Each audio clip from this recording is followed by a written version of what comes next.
যিনি অনন্ত কোটি ব্রহ্মাণ্ডের মালিক,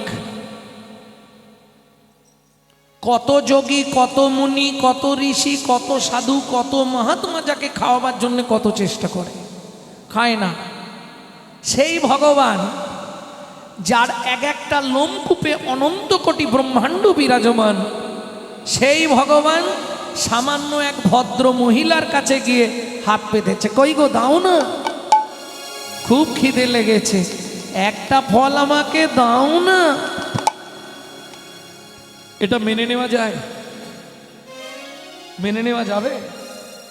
এটাও হতে পারে, কারণ ভগবানকে তো সত্যি কথা বলতে আমরা ফল কেউ দিই। আজকে আমি হিন্দু ধর্মের মায়েদেরকে প্রণাম করি, এরা ছিল বলে নকলদানা ফ্যাক্টরির মালিকগুলো বেঁচে আছে। হাসলে হবে না, সত্যি বলছি না মিথ্যে বলছি? ফল ভগবানকে দেয় না, এত বড় থালার মধ্যে দুটো করে নকলদানা। আচ্ছা এটা ভাবো কি করে সম্ভব? নিজেরা গান্ডে পিণ্ডে গিলবে আর ভগবানের বেলা দুটো নকলদানা। হ্যাঁ, দিয়ে ধন বিড়ে মন কেড়ে নিতে কতক্ষণ?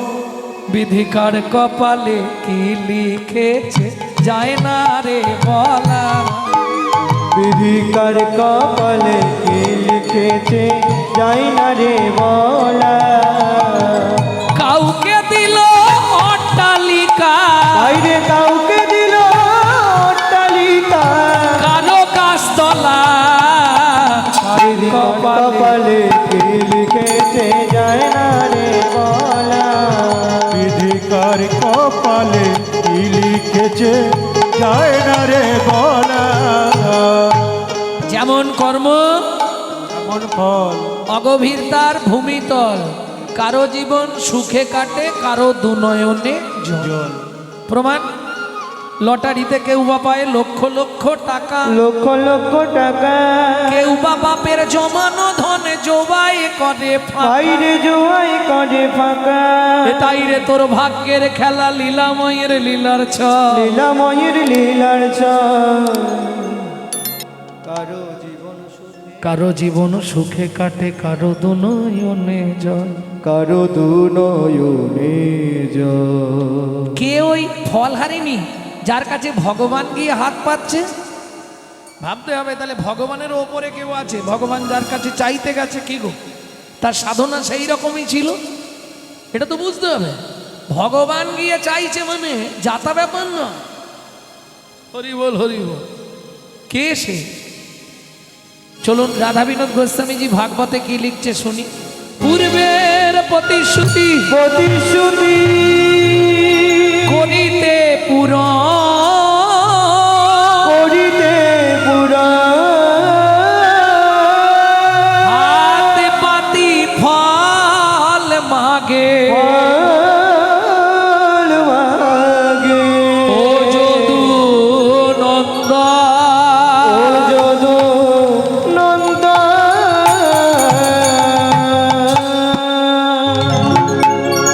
পূর্বের প্রতিশ্রুতি, কার পূর্বের প্রতিশ্রুতি? চন্দ্রকান্ত নামে আগে ধার্মিক রাজা, চন্দ্রকান্ত নামে এক ধার্মিক রাজা, চন্দ্রবংশের রাজা প্রজার জীবন, চন্দ্রবংশের রাজা প্রজার জীবন। হেমকান্তা স্ত্রী তার অতি গুণবতী, হেমকান্তা স্ত্রী তার অতি গুণবতী, ত্রিভুবনে নাহি মেলে তার মতো সতী।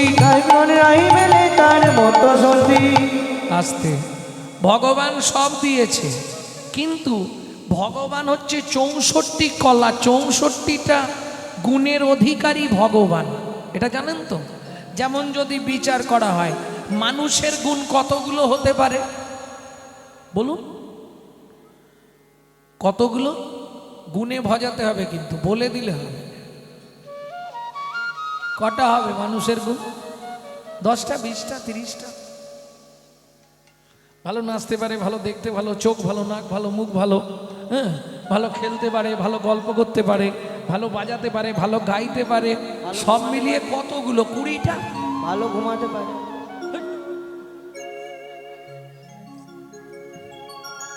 শাস্ত্র অনুসারে যদি যান তাহলে 50টা মানুষের গুণ সর্বোচ্চতর, দেবতাদের গুণ 55টা, নারায়ণের গুণ 60টা, শ্রীকৃষ্ণের গুণ 64টা।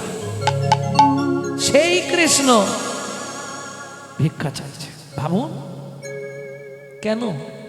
ভগবান সব দিয়েছে, একটা জায়গায় মেরে দিয়েছে। সব দিয়ে দিলে ও তো ভগবান হয়ে যাবে, এটা বুঝতে হবে। সবাইকে সব দেয় না, 16 কলা পরিপূর্ণ কাউকে পৃথিবীতে দেয় না আজ পর্যন্ত। হ্যাঁ, না না, 1 কলা 2 কলা কম থাকবেই। ভক্তমণ্ডলী, ভক্তিমতী মায়েরা, ঐশ্বর্যস্য সমগ্রস্য বীর্যস্য যশস্য শ্রী বৈরাগ্য, 6টা গুণের অধিপতি হলে ভগবান। ঐশ্বর্যবান পাবেন, শ্রীমান পাবেন, হ্যাঁ, বৈরাগ্যবান পাবেন। সারা বিশ্বের মানুষ চেনে, এরকম মানুষও আছে। কিন্তু এক জায়গায় আমরা সবাই শেষ, কেউ বলতে পারবো না বীর্যবান। ওই জায়গায় সবাই প্রথম। আর মানুষ তো নিত্য পরাজিত, বাদ দিয়ে দাও। ভক্তমণ্ডলী, ভক্তিমতী মায়েরা, তাহলে ভগবান সবাইকে সব দেবেনি। রাজা চন্দ্রকান্তকে সব দিয়েছে, শুধু একটা সন্তান নেই যে বাবা বলে ডাকবে। কি মরে গেলে পিণ্ডিটা দেবে, মুখে অগ্নি দেবে। বলছিলাম তোমাকে কদিন ধরে একটা কথা বলবো ভাবছি, জানো, বলবো বলতে গেলে আমাদের এত সম্পত্তি কে ভোগ করবে বলো তো? হ্যাঁ, তাই আমি ঠিক করেছি আগামী মাঘী পূর্ণিমা তিথিতে নর্মদা নদীর তীরে দানব্রত যজ্ঞ করব। তোমার কোনো আপত্তি আছে কি? কারণ প্রজারা হচ্ছে আমার ছেলের মতো, ওদেরকে যদি সব বন্টন করে দিই, আমরা মরে গেলে ওরাই কাজ করে দেবে। কে? তুমি যেমন বাসবে তেমন হবে। কারণ দেখবেন নিজের ছেলে বাপের মুখে আগুন দিতে পারেনি, পাড়ার ছেলে বাপ বাপ করে সে আগুন দেয়। অতএব কার কপালে কি আছে এটা বোঝা খুব মুশকিল, তাই না? একটু চিন্তা করে দেখুন কথাগুলো, একটু ভাবুন মনে মনে, তাহলে বুঝতে পারবেন। ভক্তমণ্ডলী, ভক্তিমতী মায়েরা, মন্ত্রে ঢাঁটরা দিয়ে দাও। আগামী মাঘী পূর্ণিমা তিথিতে রাজা চন্দ্রকান্ত হেমকান্তা স্ত্রীকে নিয়ে করবে দানব্রত যজ্ঞ। ও মা, দানব্রত যজ্ঞও শুরু হয়ে গেল সকাল থেকে, ধুমধাম বাদ্যি বাজছে। বাপ রে বাপ, এলাহি ব্যাপার। যে যা চাইছে তাকে তাই দিচ্ছে রাজা, একদম প্রজার দল। আর সেই দিন সবাই মোটামুটি, যার ঘরে মালঝাল ছিল সেও মোটামুটি একটু গরিব সেজে নিয়েছে। কারণ এখনকার কথা বলছিনি, তবু এখন যুগের সঙ্গে তাল মিলাতে হবে, জানেন না? যা দোতলা বাড়ি তার হচ্ছে বিপিএল, আর যার ঘর দিয়ে জল পড়ে তার এপিএল। প্রেম সে বলো চৈতন্য মহাপ্রভু কি জয়। ভক্তমণ্ডলী, ভক্তিমতী মায়েরা, যে যা চাইছে রাজা কাউকে ফেরাচ্ছে না। কেউ বলছে রাজামশাই আপনার মাথার মুকুটটা খুলে দিন, তাই দিচ্ছে। মহারাজ আপনি যে সিংহাসনে বসেন ওইটা আমাকে দান করতে হবে, ঠিক আছে নিয়ে যান। একদম অবারিত ধার, যে যা চাইছে। মন্ত্রী, আর এই কজন বাকি আছে নাকি? তুমি কি নেবে? মন্ত্রী, ওকে 1 বস্তা মোহর দিয়ে দাও, সারা জীবন পোশাক কিনবে আর পরবে নতুন নতুন। তুমি কি নেবে? আমাকে একটা ভালো বিছানা দিন, ঘুমাবো।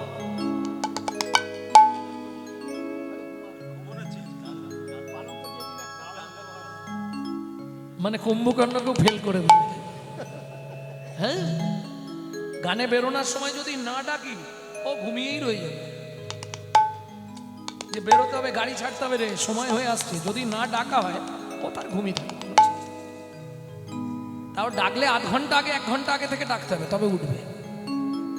বলি হরি ঘুম বাবা। মন্ত্রী, ও যা ঘুমাচ্ছে ওকে ওই কাঠের বিছানা করে দাও, পেরেক দিয়ে। বেশ, তুমি কি নেবে? রাজামশাই সোনা দিন, সোনা। ওকে 2 বস্তা সোনা দিয়ে দাও, বইয়ের গয়না করবে। তোমার কি চাই? হ্যাঁ মন্ত্রী, ওকে একটা 3 তলা বাড়ি করে দাও, এসি লাগে। তুমি কি নেবে? 10 বিঘে জমি দিতে হবে। ও 10 বিঘে জমি আর ওই 2টো হালের গরু। হালের গরু, বুড়ো বয়সে হাল করে খায়। মন্ত্রী, ওকে নিয়ে যাও জমির ধারে, যে জমিটা ওর পছন্দকে দিয়ে দাও, যতটা চাই দিয়ে দিও মন্ত্রী। মন্ত্রী বলছে চলো, জমিদার বলে দিয়েছে যতটা নিতে পারো, কোনো চিন্তা নেই, সুযোগ। এখন মন্ত্রী তো তাতিয়ে দিয়েছে, এ বুড়ো মানুষ বেচারি, হাতে একটা লাঠি দিয়েছে, যতটা দরকার গিয়ে পুঁতে দিয়েছো। এ যাচ্ছে বেচারি হেঁটে হেঁটে, আর মন্ত্রী যাচ্ছে ঘোড়ায় করে। 5 বিঘে, 10 বিঘে, 15 বিঘে, 20 বিঘে, 25 বিঘে, 30 বিঘে, 35 বিঘের মাথায় গিয়ে পাটি মুখ থুবড়ে পড়ে গেছে। মন্ত্রী ঘোড়ার পিঠ থেকে নেবে ডাকছে, ও ভাই বাঁশটা পুঁতে দাও। কতটা এই পর্যন্ত নেবে? আর পুঁতে দাও। কে কার পুঁতবে ভাই? তো পুঁতা হয়ে গেছে নিজে। ও তো এপার বাংলায় আর নেই, ওপার বাংলায় চলে গেছে।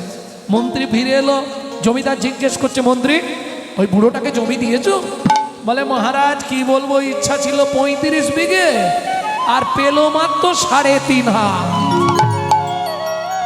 পরের জায়গা পরের জমি ঘর বানাইয়া আমি রই, আমি তো এই জমির মালিক। ও দয়াল রে, আমি তো এই জমির মালিক না।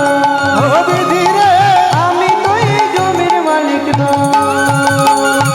পরের জায়গা পরের জমি ঘর বানাইয়া আমি রই, আমি তো এই জমির মালিক না। ও বিধি রে, আমি তো এই জমির মালিক না। প্রথম যেদিন ভবে এলাম,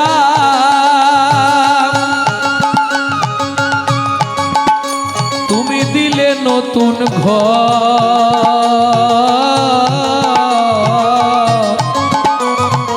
ঘরের কথা ভাবতে ভাবতে, ঘরের কথা ভাবতে ভাবতে, ঘরের কথা ভাবতে ভাবতে, ঘরের কথা ভাবতে ভাবতে তোমায় করলাম পাপ। ও মায়েরা, বাবারা, কেউ বলতে পারবেন আপনার ঘরের দরজাটা কবে খুলেছিল, কোন তারিখে? চেষ্টা করুন, খোলা ডেট বলতে পারবেন না? কেন? যখন আমরা মায়ের গর্ভে থাকি তখন ঘরের দরজা খোলে, আর ঘরের দরজা খুললে তবে বাইরে আসার জন্য ছটফট করি। তাহলে খোলার তারিখটা বলতে পারবো না। আচ্ছা, বন্ধের ডেটটা তো বলতে পারবো। আর এটা তো বাইরের ব্যাপার, দেখতে পাবো না, এটা তো বলে দিতে পারবো। তাড়াতাড়ি বল, বন্ধের ডেট বলতে পারবো না কেন? আমার ঘরের চাবি তোমার হাতে, ঘরের চাবি তোমার হাতে, দয়াল ঘরের চাবি তোমার হাতে, দয়াল ঘরের চাবি তোমার হাতে। সে ভাবনা ভাবলাম কই, আমি তো এই জমির মালিক। ও দয়াল রে, আমি তো এই জমির মালিক না। ও প্রভু হে, আমি তো এই জমির মালিক না। হরে কৃষ্ণ কৃষ্ণ